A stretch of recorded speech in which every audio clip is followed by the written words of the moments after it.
Clip 1. Monster potholes that eat cars. Last winter was unusually wet in the Bay Area, and Highway 101 in South San Francisco took an especially brutal beating. Right after a bad series of storms came through, there were monster potholes left behind on that highway, and road crews didn't have a chance just yet to patch them up. This very stretch of 101 saw a plethora of drivers bending and cracking rims, bursting tires, and battering suspensions. We were about to be the next victims. It is hard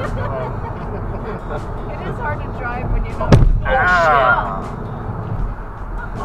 That was a deep. That was a really deep pothole. Well, your alignment's That could have been a rim bender. Fortunately, we didn't notice any damage or tire pressure loss right away. I took the car to a tire shop and got an alignment, and also had the tires and suspension carefully inspected for damage. Fortunately, nothing was damaged or bent. However, the alignment of that one wheel got knocked out pretty good when hitting that pothole. After the alignment, there were still a crap ton of potholes plaguing the Bay Area roadways that took crews months to patch up. This stretch of Highway 29 in American Canyon was also badly battered. There were so many potholes here, it looked like the lunar surface. You can see my wife zigzagging to avoid them, yet still managing to hit one with the other tire.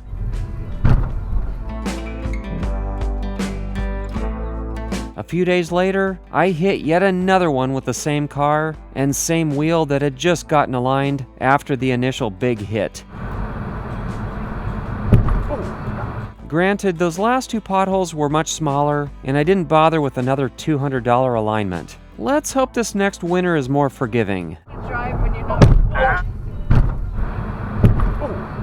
Clip 2. Livin' the high life. San Francisco always guarantees to treat your senses, for better or for worse. There's a reason why this motorcyclist isn't turning right on red. You can't see the culprit just yet, but a shirtless tweaker is dancing in front of this car at the front. And here he is. So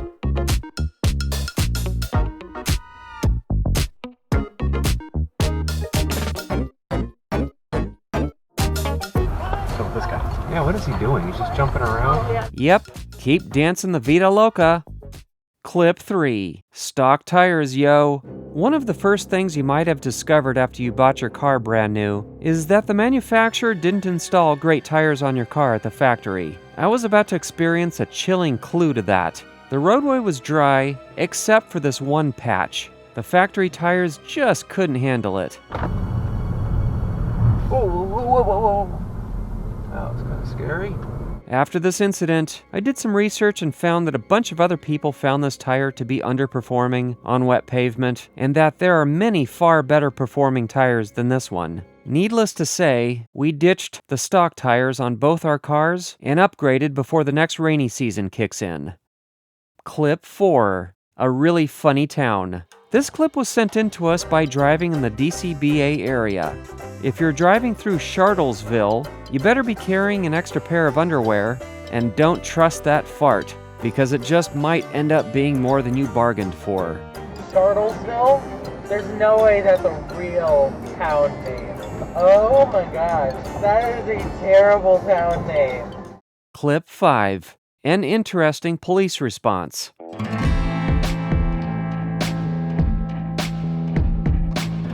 Wow, that's quite a response.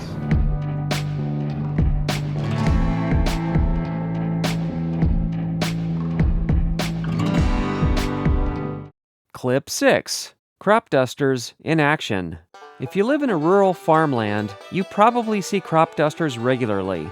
But if you live in the burbs, this will be a rare sight for you.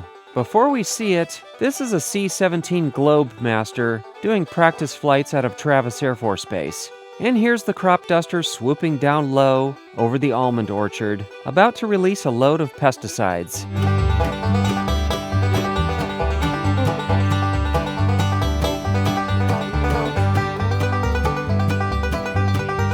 A little while later, the pilot is still at it.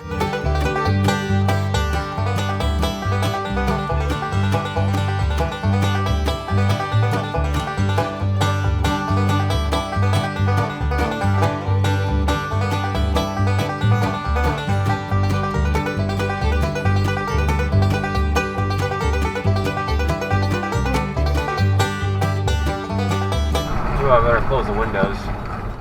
Clip 7. Am I finally captured on camera? Take a close look around. Where am I? Could I be walking around here somewhere? Coming out of a store? Or could I be in one of these cars? I'm gonna pause the video right here.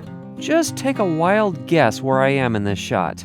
I am in it, but you'll never guess in a million years where I am. At the exact moment my wife's dashcam recorded this shot, I was having a picnic at the very top of this mountain, which is 2,000 feet high. It's an extremely strenuous, long, and very challenging hike, but the view from the top is oh so awesome. Here's a picture I took from the top, facing her direction while she was driving down this street. She would be down here somewhere when I took the photo, where her dashcam was filming my direction, at the same time I was up here. A little later, when this dashcam clip was recorded, I was probably about here, hiking down off that mountain. And later yet, as the sun was going down, I was hiking along this ridge when this dashcam clip was recorded. At about the same time my wife was recording this, I snapped this photo of the sunset from up on that ridge, as I was slowly descending down toward the trailhead where our other car was parked. Gorgeous sunset. Clip 8. Nature's Wonder. If you think Yellowstone National Park in Wyoming is the only place you can go see a natural geothermal geyser, think again. Right here in the Napa Valley, which had an extremely violent volcanic past, and is also why we have such rugged-looking mountains, you can see a geyser right here. Here's Old Faithful in Calistoga that just happens to be shooting off for the camera. The Napa Valley is still somewhat tectonically active, with plate movements, earthquakes, geysers, geothermal springs, and the slim but ever-present possibility of a volcanic eruption. Next time you're in the Napa Valley, there is much more to do here than just wine tasting. Clip 9. A duck that spent his whole life living in the sky. Although this ducky had a very short lifespan, it was a good life. He never had to worry about anything. Life is easy when your head is in the clouds. It's even easier when you are the cloud. Even though the wind has now ripped our really big ducky apart, our really big ducky will forever be remembered and live on the internet in perpetuity. Quack, quack. Clip 10. Driving home one hot and humid summer evening, we witnessed a weird sight. The vast majority of these trees are a specific type of oak, called the coast live oak. Above most of these trees was a dark smudge that often took the shape of a tornado. They're a little hard to see on the camera view, but they're there. There's some sort of insect swarm concentrated in a funnel shape right above each oak tree. The other trees that aren't coast live oaks don't have these. Wow, that one goes way up into the sky. They look like these halos, these weird halos. And here's another coast live oak with a cloud of those bugs. And we kept seeing them. If anybody has any idea why a certain insect swarms above coast live oaks on warm and humid summer evenings, let me know in the comments below. Clip 11. Someone's front yard is a tasty buffet. Driving through a suburb, we see someone's landscaping being eaten alive. We stop to get a better look. Oh my gosh, What? a whole bunch of deer in that yard just nibbling on people's plants. A little Bambi too. Get him on camera? Yeah, they're just eating up that person's yard.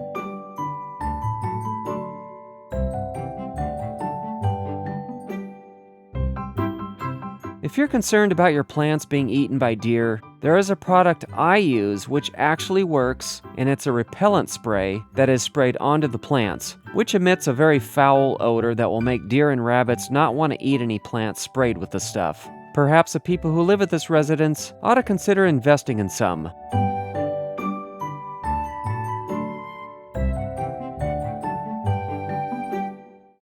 Clip 12. Psych out. Eucalyptus trees are known for frequently dropping limbs and large ribbons of bark.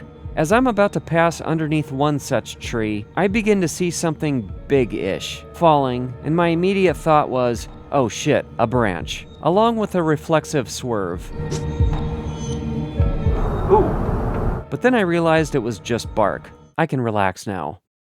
Clip 13. Crow versus vulture. Crows can be extremely territorial, and here's a crow trying to run a vulture out of its territory. I've seen this before, and it's usually very noisy and attention-getting to human spectators on the ground.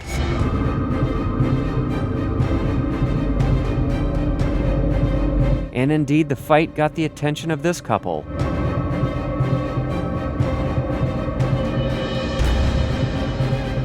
Oh, they're filming the vulture being chased by the crow. And off goes the defeated vulture. Clip 14. Not your usual message.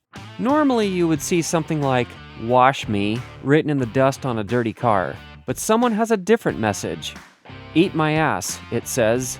I don't know if there's a correlation here, but the guy was a bit of a slow driver, so I'm wondering if his message was to all the motorists he gets in the way of.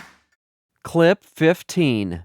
One of the advantages of having a turbocharged car with an inordinate amount of torque and all that power being concentrated in the low to mid RPM range is the ability to jump into relatively smaller gaps in traffic, safely and without cutting anyone off. It can be extremely difficult to turn left out of this parking lot onto this busy street. I finally find a gap I can safely fit into, and I use that power to get up to speed quickly so that I'm not causing anyone to hit the brakes for me, unlike a lot of drivers who pull out and make no effort to get up to speed. Here we go, guys.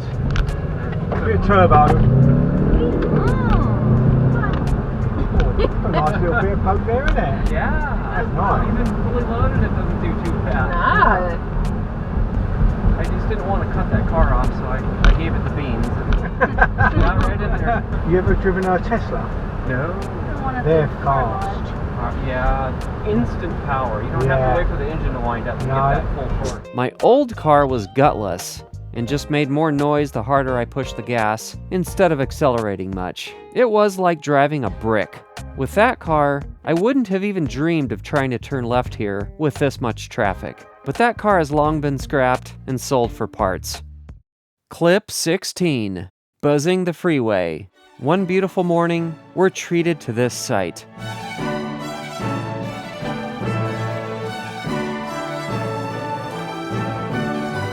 managed to fly under it without a single bird bomb.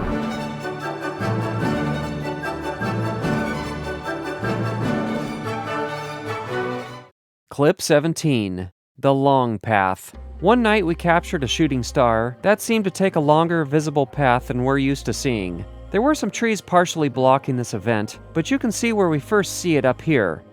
Then it goes behind some foliage on the tree and reappears down there. Whoa, falling star! Clip 18. It's a twister! Out in the dry and dusty flatlands, dust devils, also called dust tornadoes, are a very common sight. There were actually 2 of them here, plus 4 more of them trying to form.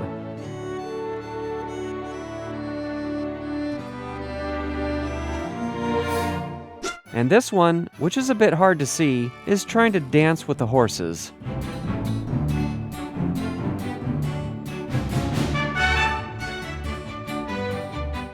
Clip 19. Fly smart, land happy. We end this video with some plane spotting. Nothing breaks up the monotony of driving more than an Alaska Airlines plane on final, crossing right in front of you.